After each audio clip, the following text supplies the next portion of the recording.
الاسكندرية ساحرة الصراحة. المكان ساحر، أي مكان من اسكندرية بيبقى ساحر وجمال.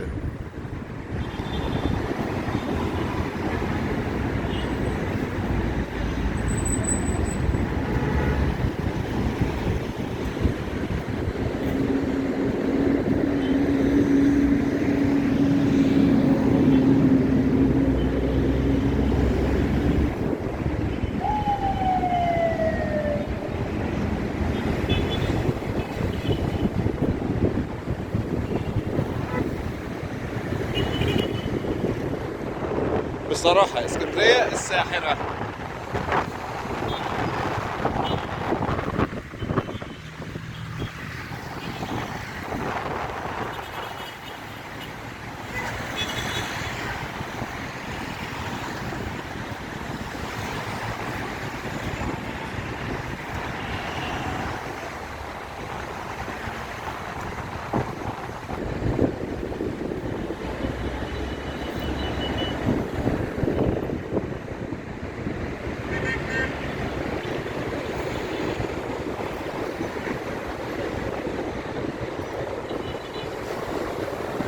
يا شتائك الجميلة يا اسكندرية، مع تحيات حاتم أبو عيسى.